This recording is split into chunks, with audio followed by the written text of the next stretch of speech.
의 본질의 이야기예요. 말씀에 순종하라고 하는 것이 하나님이 우리에게 말씀하고 싶은 핵심이고요. 신앙이 무엇입니까?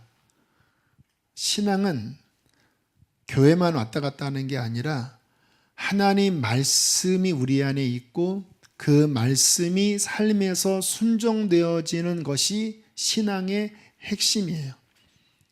무엇이 구원의 길입니까? 이 말씀이에요.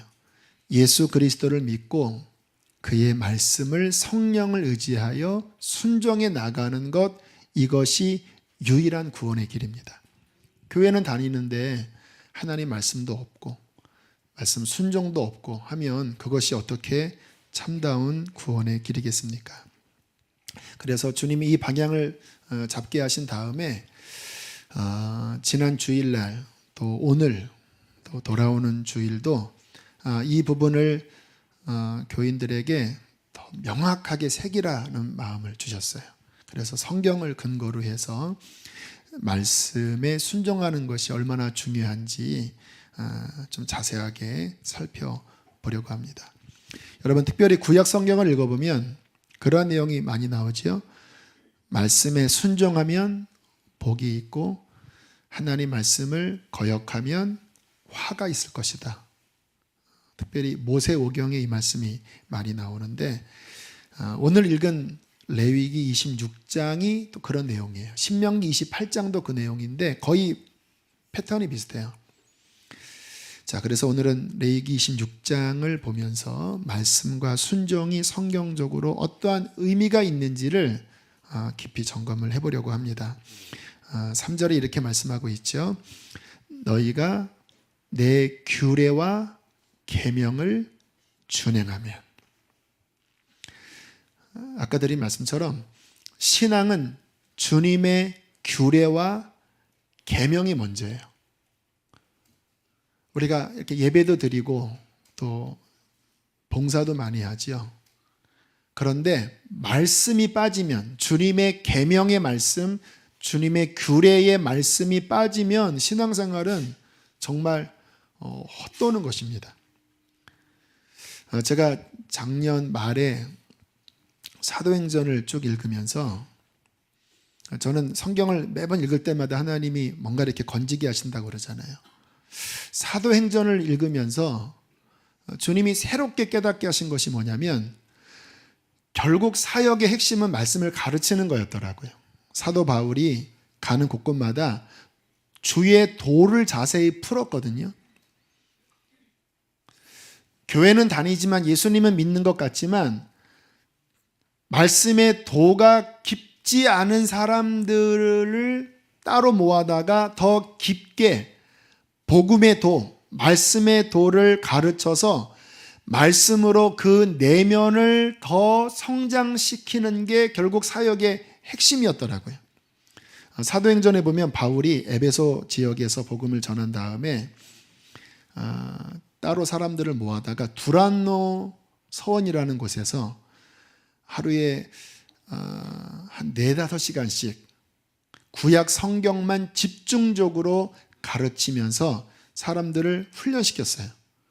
그렇게 1년 반 정도 하는데 하나님의 능력이 나타났습니다. 여러분, 말씀이 역사하면 자연스럽게 능력이 나타납니다. 사도 바울이 손수건을 가지고 흔들면 귀신이 쫓겨나가고, 심지어는 바울의 앞치마를 가지고 다른 사람이 얹어도 그 능력이 막 흘러나가는 신기한 일들이 벌어졌어요. 귀신 들린 사람들이 내가 바울도 알고 예수도 안다 하면서 놀라운 하나님의 이름의 능력이 바울의 그 가르치는 사역을 통하여 활발하게 일어나면서 에베소 지역에 대부흥이 일어났거든요. 여러분, 우리의 신앙생활에 가장 중요한 것은 하나님의 말씀이 우리 안에 부흥되는 것입니다. 이게 신앙생활의 핵심이에요.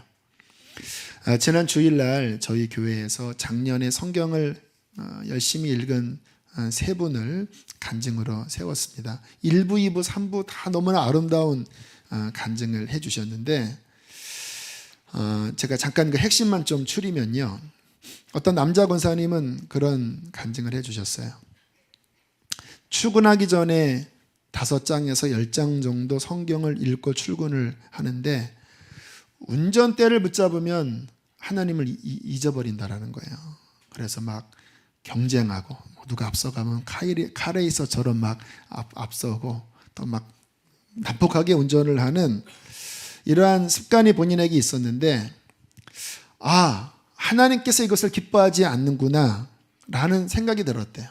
운전대 붙잡으면 성질이 나오나 봐요. 저는 별로 운전하면서 화를 내는 적이 없습니다. 왜냐하면 나도 그렇게 하니까 남들이 좀 난폭하게 운전해도 저는 다 이해를 해요. 너나 나나 뭐 이런 마음이 드는데 그래서 이분이 안 되겠다. 잠깐 그 신호등 멈추는 시간에도 내 마음을 지키기 위해서 성경을 봐야 되겠다. 그래서 스마트폰 거치대에 말씀을 스마트폰에 켜놓고 운전 중에는 안 보셨겠죠. 운전 중에 큰일 납니다. 그러다가 돌아가시면 천국에서 주님 만나면 혼나요. 그러니까 딱 쉬는 시간에 또 성경 보고 그렇게 마음을 지키면서 한 해를 보냈는데 점점 말씀의 맛에 깊이 빠지면서 1년에 6독을 하고 또 삶에 어떤 고난이 있을 때 말씀의 능력으로 승리했다고 하는 간증을 해주신 분이 있었고요. 또 어떤 형제님은 작년 사업을 하시면서 재정적으로 큰 위기가 닥쳐서 벼랑 끝에 서게 되었다고 그래요.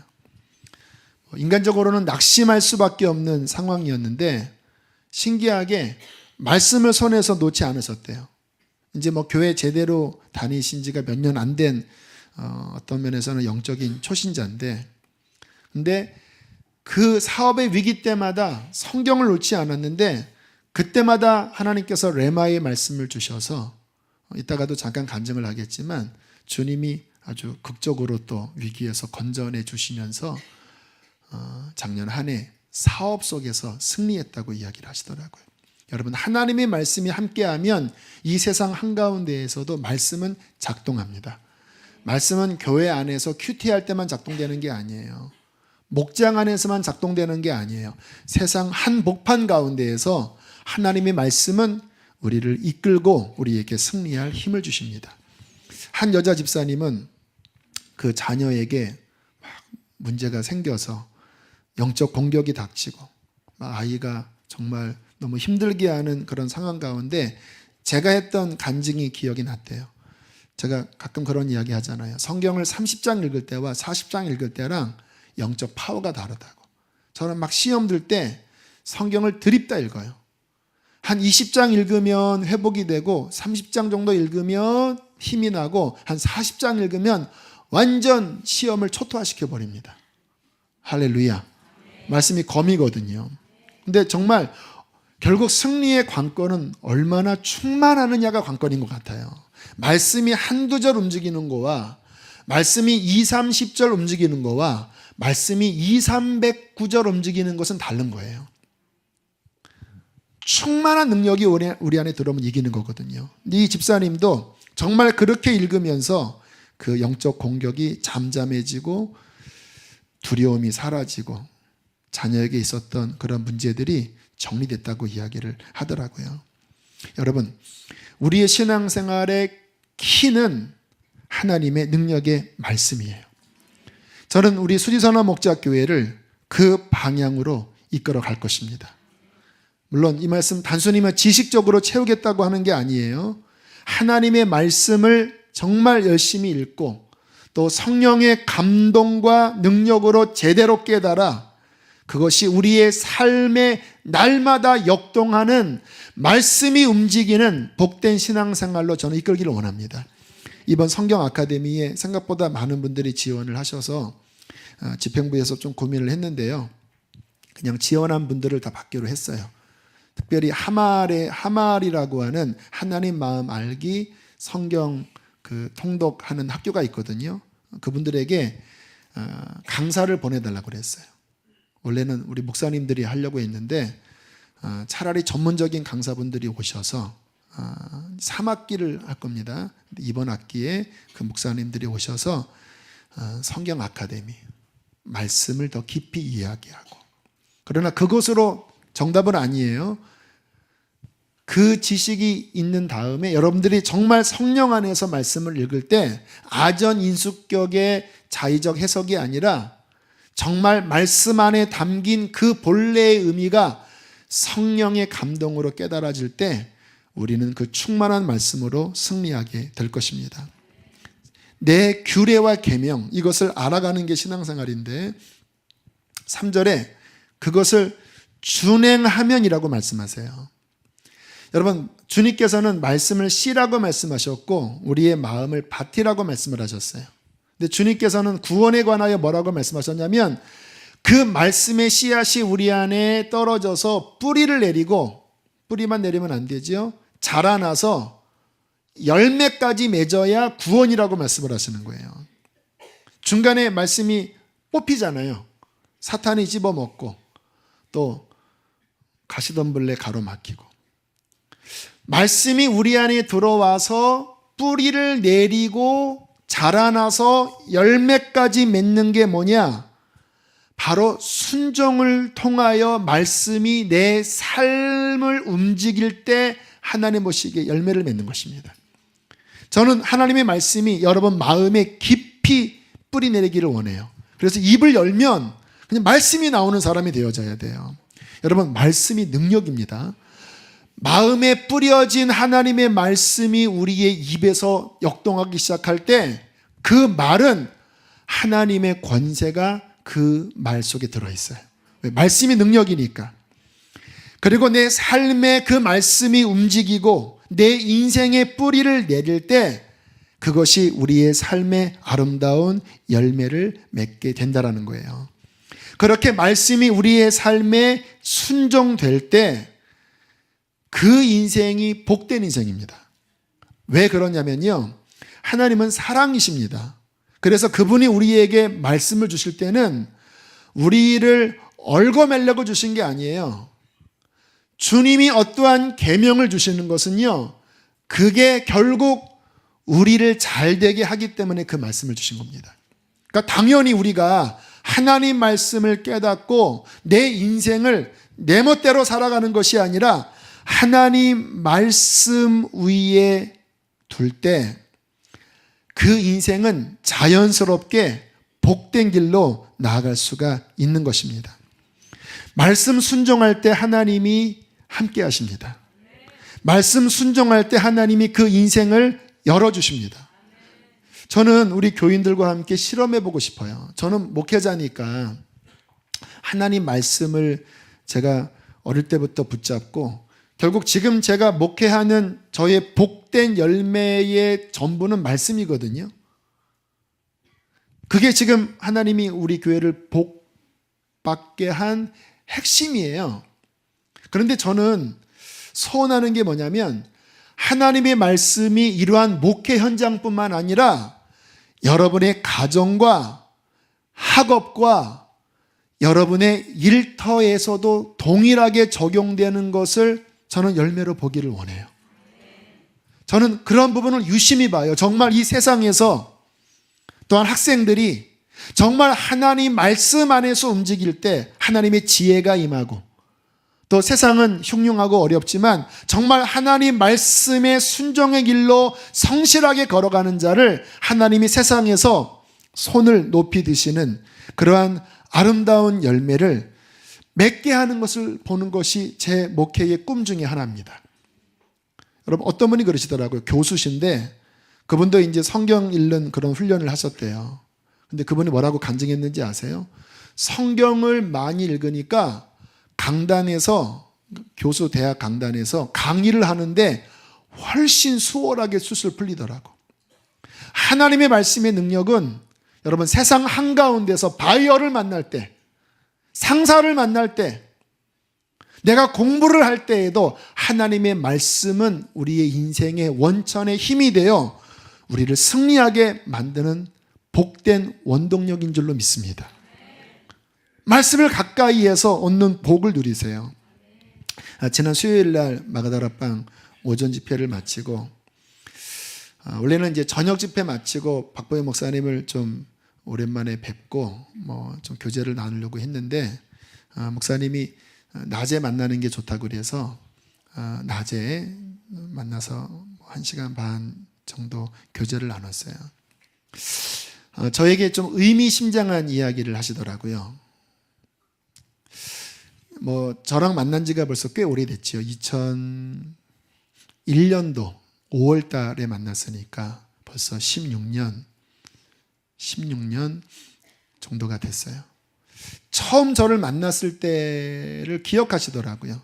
공주에서 타이탄 트럭에 짐을 잔뜩 싣고 그 상가 지하에 짐을 내릴 때, 그때 박 목사님이 거기서 이제 공주로 이제 저랑 이렇게 맞바꾼 목사님이 계셨거든요. 그 지방에서. 그래서 함께 지냈던 아이들과 함께 짐을 다 이제 싣고 그 목사님을 보내고 이제 지쳐서 이제 얘들아 가자 하는데 딱 제가 도착한 거예요. 그러니까 목사님이 또 마음이 선하시니까 딱 제 모습을 보니까 불쌍해 보이잖아요. 이렇게 그 지하, 교인도 없는 그 지하 상가에 그 젊은 그 아내와 함께 이렇게 내리는 모습이 불쌍해 보였는지, 얘들아 또 일하자. 그게 첫 만남인데 그때를 기억하시더라고요. 그러면서 저한테 무슨 이야기를 하시냐면, 강 목사님은 하나님이 돕지 않았으면 절대로 지금 이 자리까지 못 왔대요. 왜냐하면 그런 환경이었기 때문에. 뒤를 봐줄 사람도 없고, 제가 늘 이야기하는 것처럼 백도 없고 가진 것도 없고, 지금 절대로 올 수 없었다고.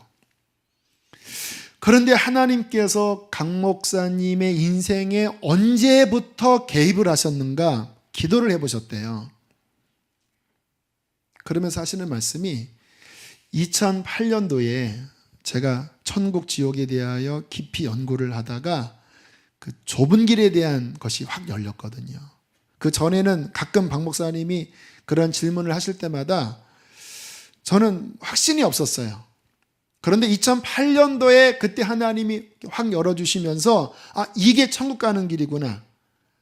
그거를 깨닫고 그때 이제 목사님을 선화목자교회 무슨 집회 때문에 만나게 되었을 때 제가 붙잡고 그 이야기를 했어요. 이제 목사님이 하신 말씀이 무엇인지 이제 저는 압니다 하고 막 흥분해서 이야기를 했는데 그 이야기를 하시더라고요. 바로 그때래요. 그때 목사님이 그때 하나님의 뜻을 마음 깊이 깨달았을 때에 하나님이 이제 얘가 나의 뜻을 아는구나 하고, 그때부터 하나님께서 제 인생에 본격적으로 개입하셔서 여기까지 왔다고. 만약에 그 하나님의 말씀에 깨달음이 없었다면 그냥 보통 그러한 부목사로, 물론 그것도 귀한 사역이지요. 하지만 결코 지금과 같은 사역은 못하고 그냥 그렇고 그런 목사로 그렇게 사역하다 했을 거라고.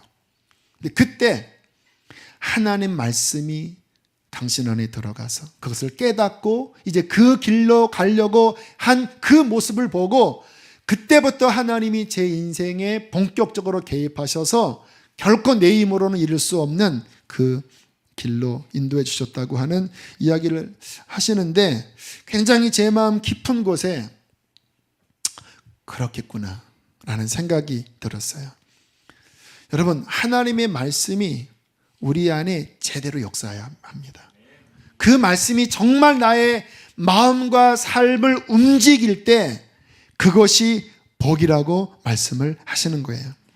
자, 이제 그 복에 대하여 이제 레위기 26장에 여러 가지를 말씀하는데요. 물론 구약적인 분위기지만 이 부분을 최대한 지금 의미로 제가 해석을 해서 말씀을 나누겠습니다. 자, 순종하면 어떤 일이 벌어지는가? 4절, 5절 쭉 읽어보시겠습니다. 시작.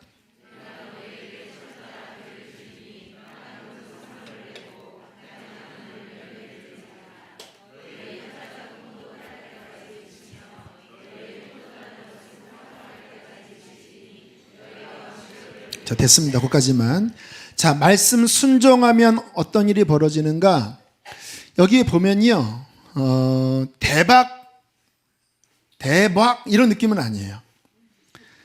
철 따라 비를 주고 땅은 그 산물을 내고 밭의 나무는 열매를 맺으리라. 이게 어떤 복인지 아세요? 일상의 복입니다.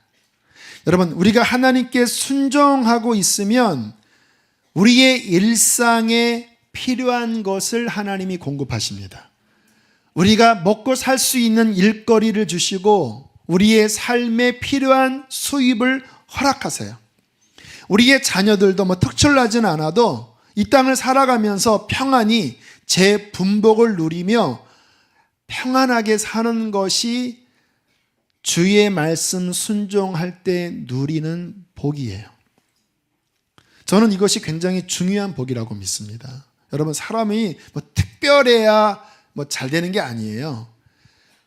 우리가 이 땅을 살아가며 하나님과 동행하는데 내가 살 수 있는 경제 생활이 되고 내 자녀들이 특출나진 않지만 평안하게 자기에게 허락된 그 소명과 달란트대로 행복하게 일하면서 우리의 일상이 평온하게 하나님 주시는 열매를 맺는 것이 귀한 축복입니다.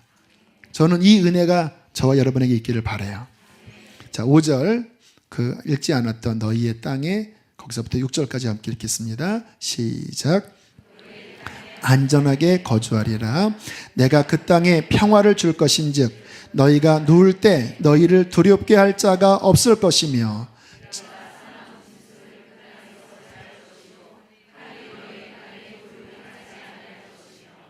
아멘. 허락된 곳에서 안전하게 거주하리라. 그 땅에 평화를 주리라.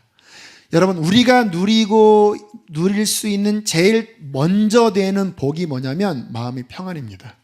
두 번째는 삶의 평화예요. 평화가 있어야 천국입니다. 마음의 평안이 없고 내 삶의 평화가 깨지면 그때부터 인생은 고난입니다. 우리가 하나님 말씀 안에 거하면 주님께서 그 마음에 하늘의 평안을 주십니다. 그리고 그의 가정, 그가 거하는 곳에 하나님은 아름다운 평화를 주세요. 물론 우리가 이 땅을 살아가다 보면 늘 불안 요소가 있을 수밖에 없어요. 우리가 주님 뜻대로 산다고 해서 항상 모든 것이 다 완벽하게 그렇게 움직이는 것은 아니에요. 분명히 눈물 흘릴 때도 있고 또 답답한 일도 있지만, 그러나 우리가 그럼에도 불구하고 말씀을 붙잡으면요, 그 말씀 안에 들어가면 환경은 아무리 흔들리지만 우리 안에 하나님 주시는 평안의 마음을 사로잡습니다. 제가 왜 성경을 붙잡는지 아세요? 막 복잡하지만 말씀 안에 깊이 들어가서 내 마음이 말씀과 연결이 되면 마치 이렇게 폭풍의 눈이라는 거 있죠. 태풍이 이렇게 불지만 가운데는 원에 무풍지대가 있다고 그러잖아요. 분명히 인생에 풍랑이 불어요. 말씀과 멀어지면 멀어질수록 그 풍랑은 더 거셀 겁니다. 이 태풍이 보면 이 돌아서 치는 이 끝이 더 세거든요. 그런데 가운데, 한가운데로 들어가면은 하늘이 맑고 바람이 안 불어요. 여러분, 우리가 하나님 말씀 안에 깊이 들어가면, 순종으로 들어가면 풍랑이 일지만 그곳에 하나님 주시는 평안이 있어요. 예수님께서 이 하나님 한가운데로 들어가 십자가를 지신 거예요. 처음에는 괴로워하셨지요. 그러나 주님, 내 뜻대로 하지 마시고 아버지의 뜻대로 되기를 원합니다. 그 안에 깊이 헌신되어 들어갈 때 그 십자가의 엄청난 풍랑이 예수님에게 일었지만 주님께서는 평안함 가운데 어린 양처럼 십자가를 지고 하나님의 아름다운 구원을 이루어 주셨습니다. 여러분, 하나님 말씀 가운데 들어가면 여러분의 마음에 평안이 있습니다. 지금 평안이 없는 분들이 있나요? 한 가지 추구하십시오. 말씀 안에 들어가세요. 말씀이 여러분의 불안함을 다스리게 하십시오. 더 깊이 하나님 말씀에 귀를 기울이시고 내 삶에 불순종된 영역이 무엇인가? 결국 불순종된 영역에 불안이 임하는 거거든요. 하나님 말씀 안에 평안함을 우리가 추구할 때 주께서 평화롭게 인도해 주실 것입니다. 자, 또 7절 함께 보실까요? 7절 7절 함께 읽겠습니다. 시작.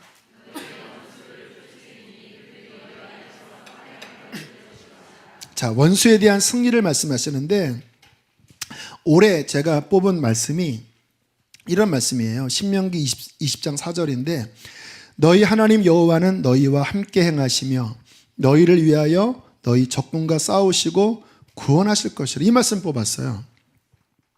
이런 말씀 뽑으면 조금 놀래지요. 적군이 나오고 막 싸울 것이요 라고 나오는데 어떠한 면일지는 모르지만 중요한 것은 결국 주님이 함께 하셔서 이기게 하실 것이다. 아, 그래요. 내 삶에 어떠한 일이 있을지 모르지만 주님 나와 함께 하십니다. 여러분, 우리가 이 땅을 살아가면서 물론 이 말씀 조심히 해석해야 돼요. 나랑 적대 관계에 있는 사람들을 하나님께서 그냥 코가 막 납작하게 하시고 막 망하게 하시겠다, 이렇게 해석을 하면 안 되겠지요. 여러분, 우리의 삶에는 여러모로의 영적 공격들이 있어요. 그런데 중요한 게 있습니다. 우리가 하나님 편에 서면 결국 하나님께서 그 사람 손을 들어주세요. 그리고 어떤 면에서는요, 나를 적대했던 사람들, 핍박했던 사람들 중에 어떠한 이들은 그 모습을 보고 주님 말씀 순종하는 자 앞에 와서 당신을 보니까 정말 당신은 하나님의 사람이야 라고 대적이 오히려 나를 인정하는 말을 해줄 때가 있습니다. 그런 경험 있는 분 있으시나요? 저도 그랬어요.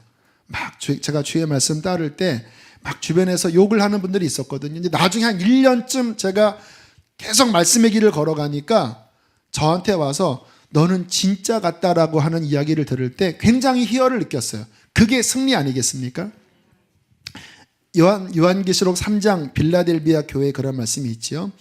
볼지어다 내가 내 앞에 열린 문을 두었으되 능히 닫을 사람이 없으리라. 내가 내 행위를 아노니 내가 적은 능력을 가지고도 내 말을 지키며 내 이름을 배반하지 아니하였도다. 자, 작은 능력을 가졌지만 말씀을 지켰다고 말씀을 해요. 뭐라고 축복하십니까?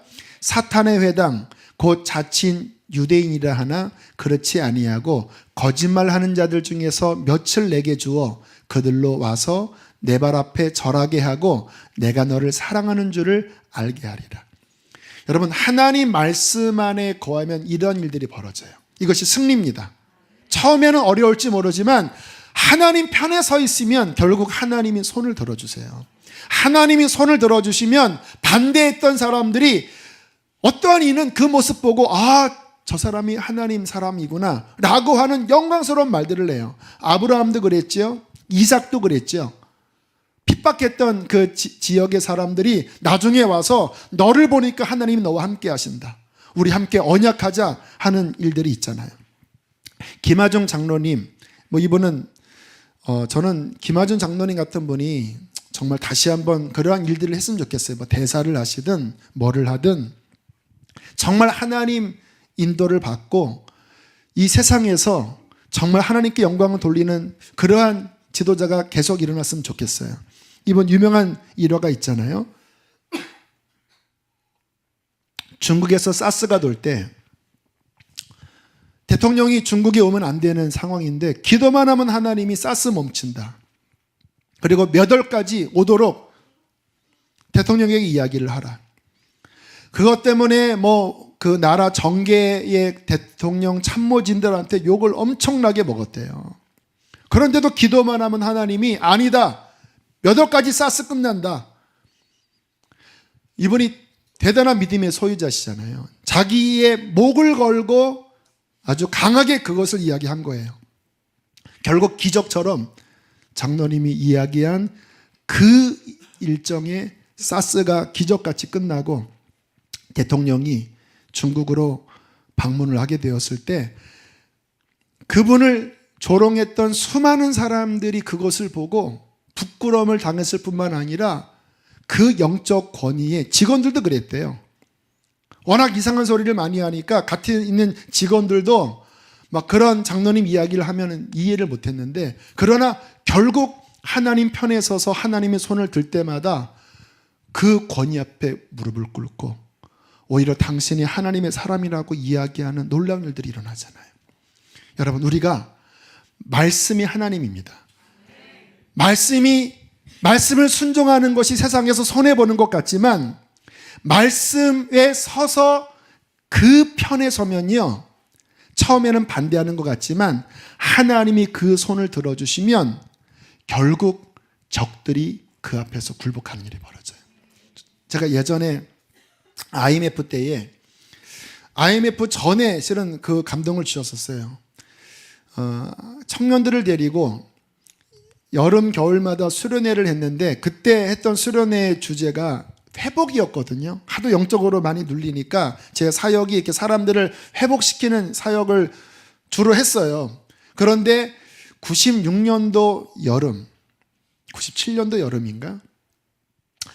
수련회를 했는데 하나님의 역사가 너무 약했습니다. 주님께 여쭤봤습니다. 주님, 왜 주님이 이번 여름 수련회에는 역사를 하지 않았습니까? 그랬더니 그런 마음을 주셨어요. 언제까지 너희들만 은혜 받겠냐? 열방으로 나아가라. 가슴이 막 불탔습니다. 그래서 알아본 나라가 태국이었고, 이제 그해 9월부터 선교를 열심히 준비했어요. 그런데 선교 갈 한두 달 전에 IMF가 터져버린 거예요. 그러니까 교회 분위기가, 또 교회 리더십, 장로님들 분위기가 이제 청년들한테 나가지 말라는 거예요. 지금 나라가 망하게 생겼는데 무슨 돈을 들고, 그때 환율이 막 1,800원 막 그랬거든요. 무슨 해외 선교냐. 근데 저는 두 가지 마음이 있었습니다. 하나는 이 일이 일어나기 전에 이미 하나님께서 주신 감동이었다라는 것, 첫 번째. 두 번째는 나라가 정말 어려우면 어려울수록 선교해야 된다. 선교해야 하나님께서 이 나라 살려주신다. 이 두 가지 마음으로 그냥 앞으로 나갔어요. 나중에는 좀 외롭더라고요. 왜냐하면 어떤 지원이 있지 않았고 오히려 죄인 같은 마음으로 선교를 나가야 되는 상황이었거든요. 아마 가기 그 전날인가 그 주일날 제가 이제 교육전도사니까 이렇게 방송을 만지고 있었는데, 교회 지휘자님 아들이 그때 6살, 7살 아이가 있었는데요. 그 아이가 제 무릎에 딱 앉더니요, 그렇게 애교를 떨더라고요. 평상시에 애교가 없는 아이는 아니었지만 그날 특별하게 막 저를 막 비비면서 막 사랑한다고 하고, 남자아이였어요. 막 저를한테 막 그렇게 살갑게 대하는데, 이상하게 아이의 그러한 애교였는데 위로가 됐어요. 근데 마치 제 마음 안에 하나님이 이 아이를, 또 하나님은 참 놀라운 분이거든요. 아이를 통해서도 위로해 주시는 분이에요. 하나님이 이렇게 제 마음을 만지시는 그러한 응답을 주셨습니다. 너 힘내라. 내가 이 아이를 통하여 너의 마음을 어루만진다. 그리고 이제 짧은 일정 선교를 다녀왔는데요. 제가 그 이후에도 다른 이제 교회에서 단기 선교를 갔지만 그때와 같은 단기 선교는 제가 경험을 못했어요. 가는 곳곳마다 찬양 집회를 했거든요. 그 태국 불교 나라에서 학교에서도 하고 산골 마을 교회에서도 하고 길거리에 기타 치고 다니면서 막 찬양을 하고, 그런데요, 정말 하나님의 성령께서 강하게 역사하셨어요. 거기 함께 갔던 모든 팀원들이 하나님의 놀라운 임재를 맛보고, 거기에 계신 선교사님들, 선교사님이 큰 은혜를 받고, 그리고 어떤 다른 지원이 없었는데 하나님의 손길로 나중에 결과 보고를 하는데요, 어른들이 놀랄 정도의 풍성한 하나님의 공급이 있었어요. 다 선교 일정을 마치고 이제 교회에 보고를 하는데요, 느낌이 어땠는지 아세요? 반대했던 분들이 부끄러움을 느끼는 역사가 일어났어요. 왜요? 하나님이 함께 하신 것을 봤기 때문에.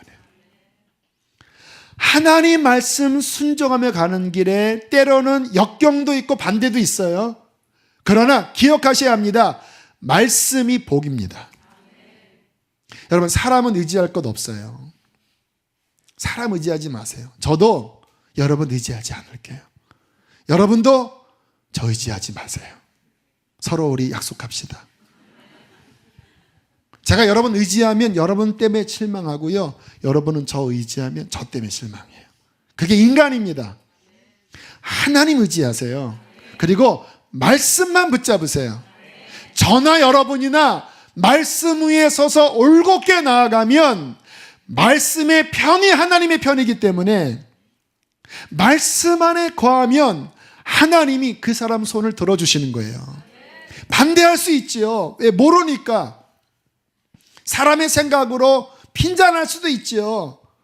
우리가 완벽하지 않잖아요. 그러나 말씀의 길로 걸어가면 결국 하나님이 손을 들어주시고, 그러면 그 싸움에 승리하게 하시는 거예요. 상대방을 무시하고 코가 납작하게 한다는 의미가 아니라 네가 걷는 그 길이 하나님의 뜻이라고 하는 것을 반대편에 있는 사람들이 바라보고 하나님께 영광을 돌리는 일이 벌어진다는 것입니다. 9절을 함께 보겠습니다. 9절 함께 읽습니다. 시작.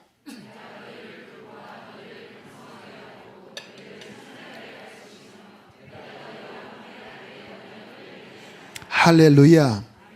주님께서 돌보시는데요, 어떤 일이 벌어집니까? 번성하게 하고 창대하게 하고 언약이 이루어진다라는 거예요. 왜 이런 일이 벌어질까요? 주님이 끌어가시기 때문에. 열매는 하나님이 맺게 하십니다. 하나님이 우리에게 바라시는 것은 열매를 맺는 거예요. 요한복음 15장 8절, 너희가 열매를 많이 맺으면 내 아버지께서 영광을 받으실 것이요 너희는 내 제자가 되리라. 제가 지난 송구영신 마지막 새벽에 그 말씀을 드렸잖아요. 아직까지 열매를 못 맺니? 과원지기에게 그 농장의 주인이 열매를 맺지 못하는 무화과 나무 땅만 버리게 하면 안 된다라고 하는 책망의 말씀을 제가 마지막 31일 금요일 날 새벽에 두려운 말씀을 전했거든요. 물론 이러한 말은 우리가 하는 모든 사역이 외적으로 승리를 거두라 이러한 의미는 아니에요. 그러나 분명히 주님은 우리 안에서 열매 맺기를 원하십니다. 내 내면이 변화되는 열매, 나를 통하여 의의 열매가 맺혀져야 돼요. 하나님의 아름다운 일들이 일어나야 돼요. 여러분의 가진 재정이 하나님의 아름다운 일들을 위하여 어려운 곳, 가난한 곳에 쓰여져서 그 사람이 그것을 통하여 격려받고 위로받는다면 그것이 의의 열매입니다. 이런 얘기하니까 저는 이제 상이 없을 거예요. 그러나 전 상 안 받을 거예요. 근데 여러분 여러분의 신앙 유익을 위해서 제 상 포기하고 이야기를 할게요. 이제 하나님이 어떤 재정을 주셨어요. 근데 어제 어떤 목사님 만나다가 그분의 친척되는 교회가 건축을 하는데 너무너무 어려워요. 작은 저 강원도에 있는 어려운 교회라고 그래요. 다 모아도 8천만 원, 교인이 많지 않으니까 8천만 원이 8억이지요. 이 빚이 있다라는 거예요. 그분은 성자 같은 목사님입니다. 입양도 하시고, 입양을 둘 했나? 근데 그분의 이야기를 듣는데 제 마음 안에 제가 있는 그 작은 재정을 그분들에게 드려야 되겠다라는 마음을 주시더라고요. 그래서 아내한테 그렇게 하라고 했더니 또 감사하게 아내가 또 있는 구집애까지 모아서 오늘 이렇게 보내드렸어요. 그리고 이렇게 돌아서 고맙다고 하는 이야기를 제가 들었는데 제 깊은 마음에 위안이 되는 거예요. 별것 아니지만 혹시 이 가운데 이 말에 감동이 되면 저한테 전화하십시오. 저한테 돈을 주십시오. 제가 그 목사님 다 갖다 드릴 테니까. 그래요. 별것 아니지만 우리 교회도 물론 필요한 게 많지만 저는 그것을 저희 교회 건축원금 드리려고 모으고 있거든요. 하지만 더 어려운 목사님, 그래 그분에게 드리는 것이 하나님께 기쁨이 되지. 별것 아니지만 그 감동이 제 안에 일어나고 저는 순종했거든요. 이게 뭔지 아세요? 하나님 앞에 그분이 기뻐 받으실 아름다운 의의 열매인 거예요. 여러분 인생에 하나님은 그 열매를 무수히 거두기를 원하시는 거예요. 여러분을 통하여 은혜 받는 자들, 누군가 마음에 격려를 받고 그게 열매예요. 누군가 구원을 받는 거예요. 그게 열매예요. 여러분의 재정이, 여러분의 입술의 말이, 여러분의 섬김이 하나님 나라의 아름다운 결과를 가져오는 그 열매를 풍성히 맺을 때 하나님은 영광을 받으실 것입니다. 그렇게 하나님 말씀 순종하여 아름다운 열매를 많이 맺을 때 하나님은 그 인생에 복을 주시고 또 하나님 말씀 안에 있는 많은 언약들이 이루어지게 하는 거예요. 아까 제가 저희 교회 성경을 열심히 읽은 그 간증을 했던 어떤 분의 이야기예요. 저도 이제 어제 새롭게 들었는데 사업이 어려우면서 벼랑 끝에 있었대요. 근데 본인이 이제 마지막 어떤 크지 않은 금액이 남아 있었는데 부부 안에 그런 마음을 가졌대요. 어차피 이거 있어도 사업에 큰 도움 안 되고 그래 차라리 그냥 하나님 앞에 온전히 드리자. 근데 그 이후에 기적같이 그 벼랑 끝에서 해결됐다고 하더라고요. 물론 제 이러한 말씀이 뭐 기복주의만 기복주의 이야기하는 게 아니에요. 근데 제가 신앙생활하면 어떤 경험을 하냐면 벼랑 끝에 가서 정말 과부의 두랩돈처럼 하나님 앞에 믿음으로 전심으로 순종하며 나가는 그 뭔가 통과하는 그것을 하면 하나님께서 그 씨앗을 통하여 그 인생에 반전을 허락해 주세요. 열매를 주십니다. 하나님의 언약을 그에게 이행해 주신다라는 거예요. 자, 11절 12절 자 말씀의 복입니다. 계속해서 함께 11절 12절을 읽습니다. 시작.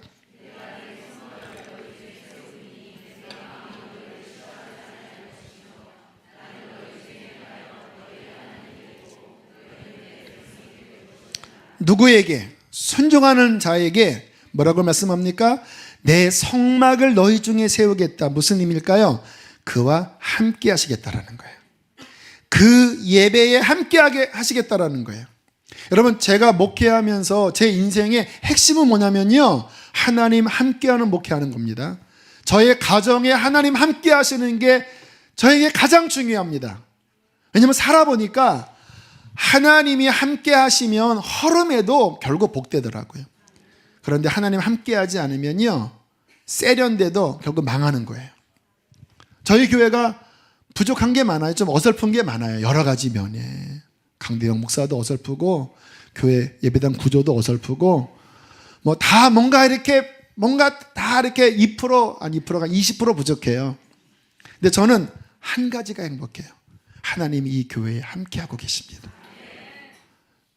요즘 이렇게 여러 가지 복잡한 상황 때문에, 시국 때문에 영적으로 많은 사람들이 거칠어 있어요. 이번에 마가다라방 가서도 거기 담당하는 목사님과 그런 이야기를 나눴어요. 요즘 기도의 열기가 얼마 전 같지 않게 많이 약화된 것 같다고. 근데 저는 감사한 게 저희 교회 새벽 기도요, 정말 얼마나 뜨겁게 기도하는지. 제가 기도 끝나고 뭐 한 1시간 10분, 15분 끝나고 일어나면요, 왜 이렇게 많이 남아 계시는지, 왜 안 가시지? 창피하게. 저는 이렇게 보면 막 교인들 보면 사랑스러워요. 막 남자들도 앉아있고. 오늘은 제 아내가 그러더라고요. 7시 반인가 교회 왔는데 그때도 기도하고 앉아있는 분들이 꽤 많이 계시다고. 하나님이 이 교회의 하늘문을 여시고 이곳에 당신의 성소를 두셨습니다. 예배당이 있다고 성소가 아니에요. 하나님 말씀에 순종하는 사람이 있을 때 그곳에 주의 성소를 베푸세요. 여러분 가정에 하나님 말씀이 움직일 때 하나님이 그곳에 임재하십니다. 하나님이 임재하시면 자녀들이 잘 되는 거예요. 할렐루야. 여러분의 있는 곳곳에 하나님이 함께 하시면 어떠한 위험이 와도 결국 승리하는 거예요. 누구와 함께 하십니까? 하나님 말씀 순종하는 그 중심이 있는 곳에 내 성막을 너희 중에 세우고 12절에 너희 중에 내가 행하며 나는 너희의 하나님이 되고 너희는 내 백성이 되리라고 말씀을 하시는 것입니다. 가장 중요한 게 뭐예요? 따라합시다. 하나님 말씀을 순종하며 살아가는 것이다. 할렐루야. 그때 평안이 있고 그때 일상이 복되고 전쟁에 승리하고 하나님과 함께하여 아름다운 열매를 맺는 것입니다. 얼마나 중요해요. 자, 순종하지 않으면 어떻게 되는지 또 말씀을 보겠습니다. 14절 15절 함께 보세요. 자, 읽습니다. 시작.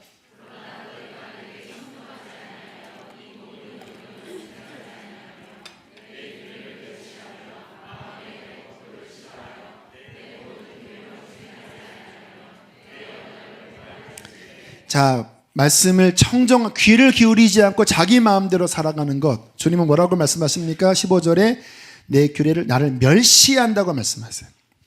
여러분, 말씀을 거절하는 거는 주님을 거절하는 거예요. 그렇죠. 제가 여러분들에게 무슨 이야기를 했는데 안 들으면 제 인격 모독 아닙니까?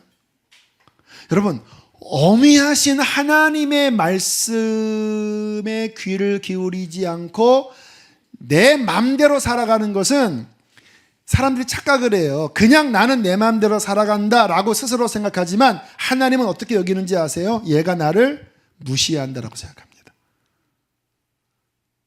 하나님 말씀을 가까이 하는 것은 주님은 뭐라고 보시냐면 얘가 나를 인정하는구나. 근데 말씀을 읽지 않아요. 어떻게 여기는지 아세요? 얘가 나를 경멸히 여기는구나. 만왕의 왕 만군의 주의 말씀이 그 안에 없어요. 그 인생을 끌어가는 것은 지 마음이에요.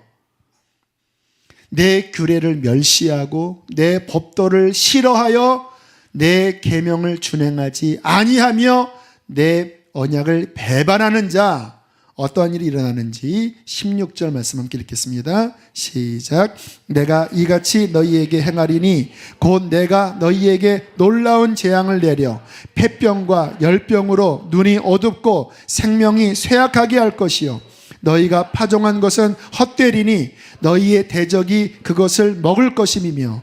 여러분, 불순종하면요 눈이 어두워져요. 영적으로 방황합니다. 인생을 걸어가는 게 여러분 세상에 많은 길들이 있지만 결국 생명의 길은 한 길이거든요. 하나님 말씀 순종하는 길이거든요. 이거를 볼 줄 알아야 돼요.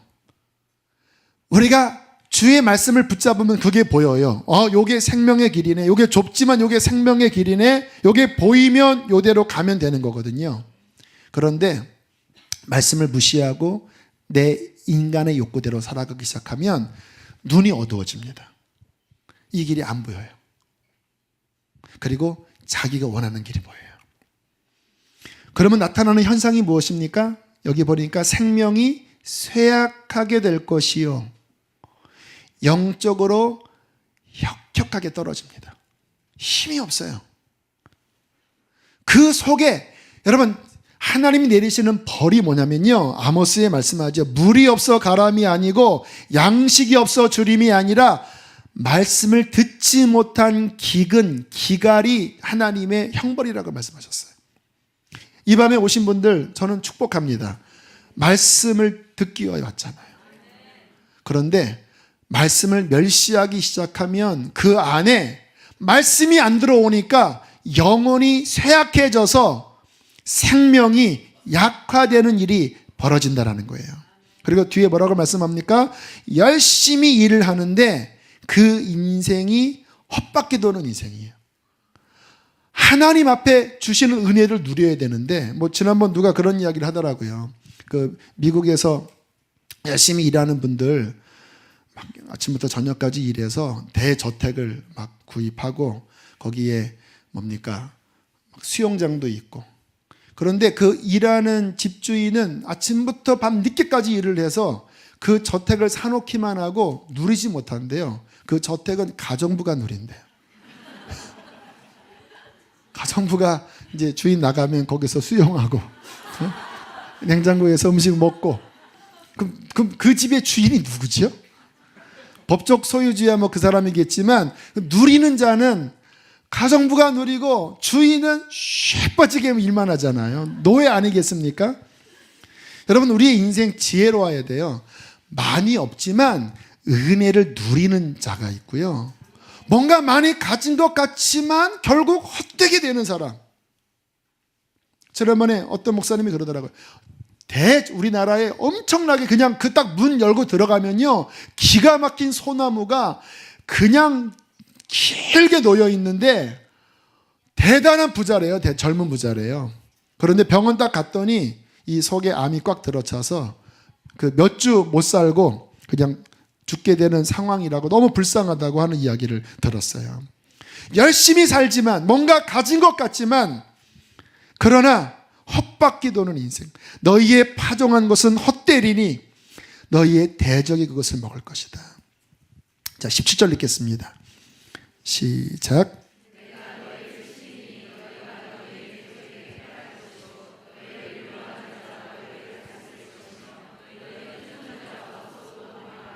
자, 순종과 반대죠. 불순종하면 대적에게 뭐예요?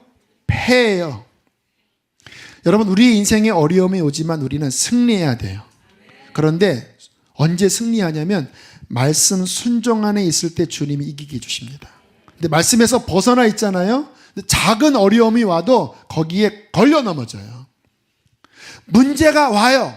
근데 말씀 안에 있는 사람들은 그것을 뛰어넘어요. 근데 말씀 밖에 있는 사람들은 요만한 시험이 왔는데 꼬꾸라져 버려요. 그리고 문제에 눌려버려요.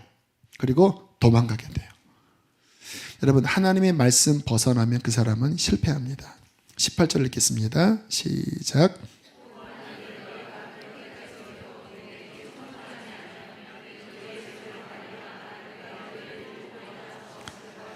자, 중요한 말씀을 해요. 너희가 그렇게까지 되어도, 무슨 말입니까? 하나님이 징계를 했는데도 고집을 피우면서 계속 나의 말에서 벗어나면 주님이 어떻게 한다고요? 7배를 더 징벌하리라.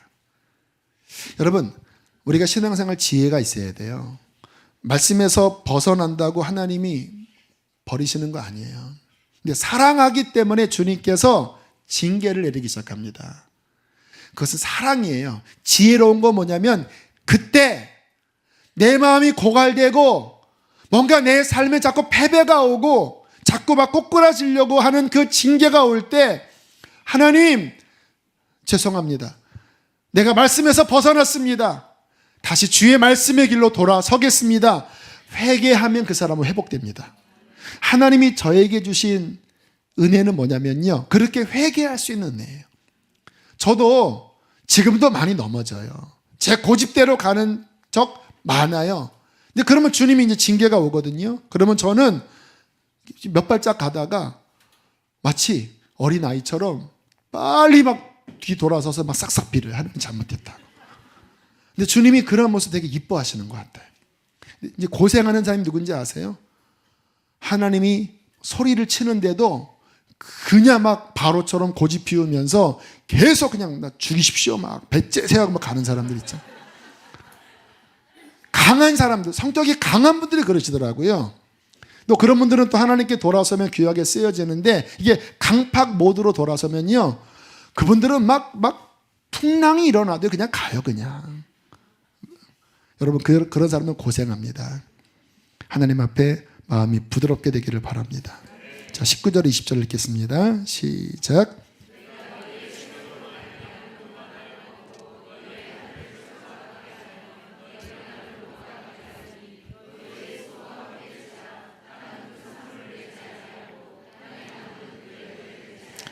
자, 아까 순종과 반대지요. 여러분, 정상적으로 작동이 안 돼, 인생이. 여러분, 우리는 하나님이 은혜를 주셔야 아침에 일어나서 맛있게 밥을 먹고 일터에 나가서 건강하게 일하고 그리고 한 달에 소득을 얻고 나의 자녀들은 또 평안하게 학교 가고 공부는 좀 못하지만 그러나 웃으면서 돌아오고 그렇게 그냥 편안하게 일상을 누리면서 살아요. 그게 축복이에요. 그런데 하나님이 그것을 막잖아요. 그러면 일어나고 싶은데 못 일어나요. 먹고 싶은데 입맛이 없어요. 그런 경우가 많잖아요. 일을 하는데 헛바퀴 돌아요. 뭐가 이렇게 새나가는 게 많아요. 아이들은 뭔가 되는 것 같은데 자꾸 문제가 생겨요. 여러분, 우리의 인생은 하나님이 복 주셔야 합니다. 하나님이 일상이 돌아가도록 은혜를 베풀어 주셔야 돼요. 근데 이것이 언제 내리느냐? 말씀 안에 거할 때. 말씀에서 벗어나면 오늘 읽은 이와 같은 일상이 막히는 일들이 벌어진다는 거예요. 즉 여러분 인생에 이러한 일이 있는 분들이 있습니까? 아침에 일어나는 게 너무 힘들고 밥 먹는 게 입맛이 없고 내 자녀들은 뭔가 관계가 어렵고 늘 근심이 있다면 점검하세요. 내가 하나님 말씀에서 벗어나 있지 않는가. 자, 27절, 29절까지 읽겠습니다. 시작.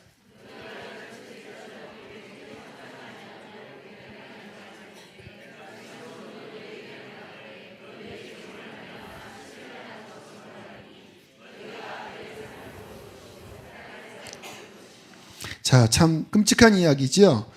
그래도 계속 불순종으로 간다면 29절에 뭐라고 이야기하시냐면 너희의 자녀들의 살을 먹을 것이요. 실제 이러한 일이 있었죠.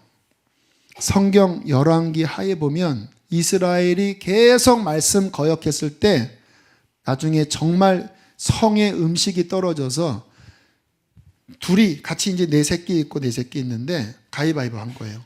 내가 이기면 네 새끼 먼저 먹자. 그리고 이겼어요. 그리고 얘를 삶아 먹었어요, 이 새끼를.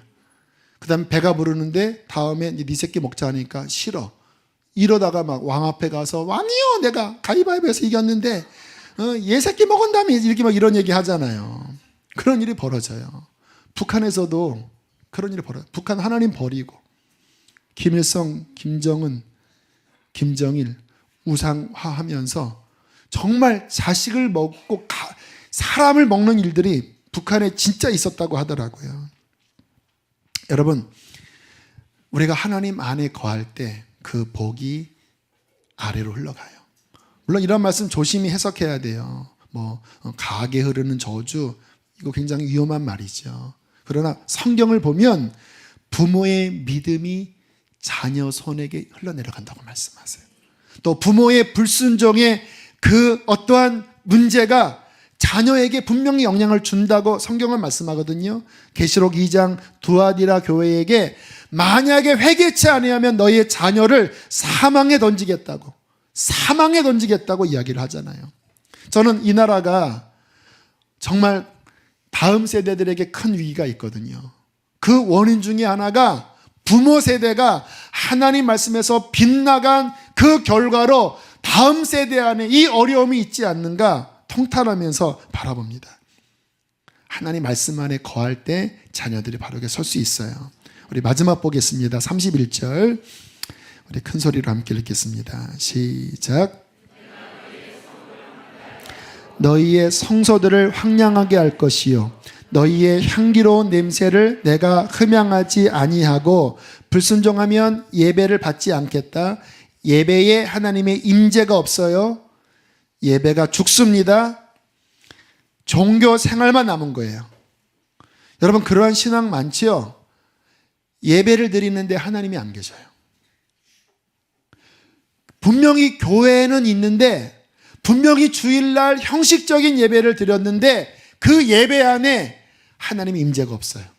분명히 성경책 읽고 설교를 했는데 거기에 앉아있는 사람들은 그 심령에 전혀 말씀에 접촉이 없었어요. 여러분, 저는 제일 제가 경계하는 게 뭐냐면 그와 같은 일이 벌어질까 봐. 저희 교회에서 만약에 물론 어느 때는 예배가 힘들 때도 있겠지요. 그러나 한 달이 지나도 예배 안에 그런 것이 없다면 제가 여러분을 사랑하니까 말씀을 드립니다. 교회 나가세요. 그러한 생명력이 있는 곳으로 찾아가세요. 그게 여러분 위하는 길입니다. 그러나 저는 그것보다는 이 교회 안에 정말로 말씀의 생수가 흐르고 하나님이 함께하는 그런 예배가 되기를 간절히 바라요.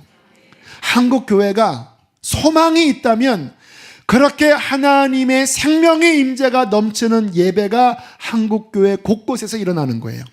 한국 교회의 저주가 뭔지 아세요?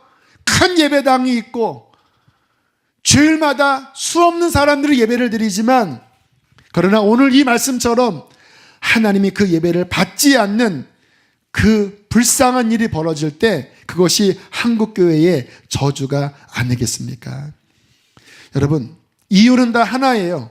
키는 다 하나예요. 하나님의 말씀을 붙잡느냐, 하나님의 말씀을 버리느냐. 자, 지금까지 레위기 26장 말씀을 통하여 말씀 순종의 복과 불순종의 참혹한 결과에 대해서 말씀을 나눴어요. 키는 뭡니까? 말씀이에요. 하나님은 말씀 안에서 우리와 관계하십니다. 이 말씀을 가까이 하는 것이 우리의 살고 죽는 것을 정하는 거예요. 저희 가정에도 하나님 말씀이 중심이 되기 위하여 아이들과 함께 정해요. 1년에 말씀 얼마 읽을래? 보통 2번 정도 계획을 해요. 3번 읽겠다고 하는 아이들도 있어요. 물론 그렇게 읽는다고 아이들의 신앙이 좋은 것은 아니더라고요. 그러나 저는 기대하는 것이 있습니다. 아직은 믿음도 부족하고 잘 모르지만 하나님 말씀을 가까이 하는 것이 내 삶의 뿌리를 내리는 것은 너무나 중요합니다. 김선교 선교사 아시죠? 김영희 선교사님 아들. 이 친구가 굉장히 많이 방황을 했다고 그래요. 왜냐하면 부모님이 워낙 유별난 신앙인이니까 본인의 그 어린 나이에 청소년 그 사춘기 때 이 세상에서 이게 너무 안 맞으니까 굉장히 많이 반항도 하고 어려워했던 것 같아요. 심지어는 막 자살 충동까지 느끼고 했는데 그분이 쓴 책을 보니까 그 이야기를 하더라고요. 어느 날 죽고 싶고 또 세상 죄에 빠져서 나는 뭔가 정체성의 혼란이 있을 때 그래도 어릴 때 부모님이 무슨 훈련을 시켰냐면 공부는 혹시 못해도 밥은 먹지 못해도 하나님 말씀을 아침마다 읽고 묵상하고 노트에 적는 것만큼은 꼭 해라. 어린 나이지만 그냥 습관적으로 했대요. 뭔가 깨달아지는 게 있다면 적었대요. 나중에 한참 지나서 그 방황했던 시절의 노트를 열어보니까 놀라운 것을 발견했대요. 그때도 하나님이 본인에게 말씀하고 있었대요. 그것이 차곡차곡 쌓여져서 결국 지금 귀하게 쓰임받는 선교사님이 되셨어요. 우리의 자녀들에게, 우리의 인생에, 우리의 가정에 하나님의 말씀이 뿌리 내리도록 여러분 습관화시키십시오. 말씀 지키는 거 힘들지요. 저도 못 지켜요. 그러나 그럼에도 불구하고 저와 여러분이 하나님 말씀입니다. 말씀을 가까이 하는 것이 주님을 가까이 하는 것입니다. 차 안에서도 내 사무실 책상 위에도 학생들, 저는 고3 때 정말 성경책 위에 넣었더고요. 과목 바꿀 때마다 성경 한 절씩 읽었다라니까요. 나의 삶의 하나님 말씀 중심이 되게 하고 내 힘으로 할 수 없으니까 성령님 도와달라고 기도하며 나아갈 때 그 말씀이 여러분 안에 움직이게 될 것이고 말씀이 우리 안에 움직이면 아까 열거했던 그 아름다운 열매들이 반드시 여러분의 인생에 일어나게 될 것입니다. 제가 그 증인 아닙니까?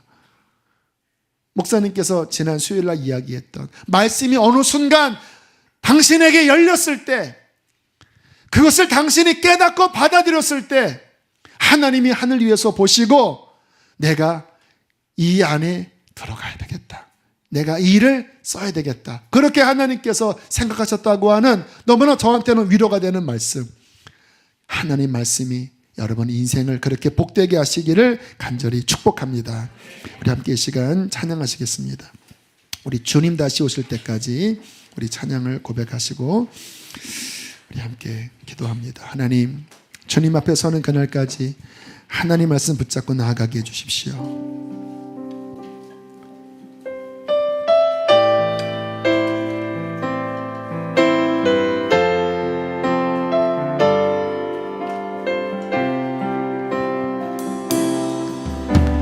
주님 다 불을 꺼주세요. 때까지 나는 이 길을 가리라. 조금은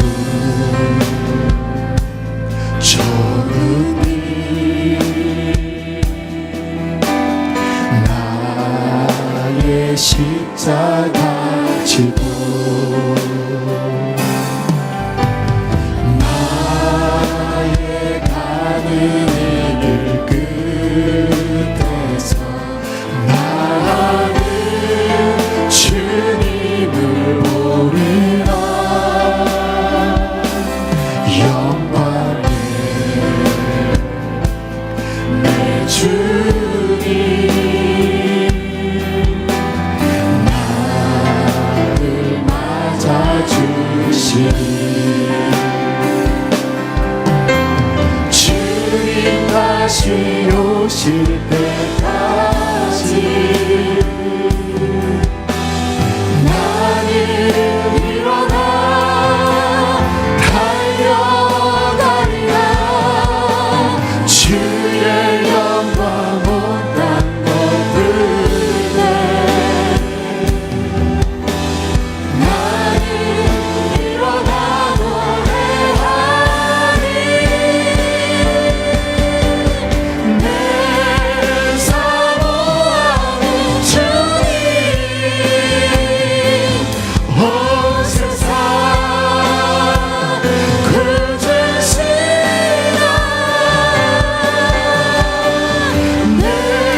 오실 때까지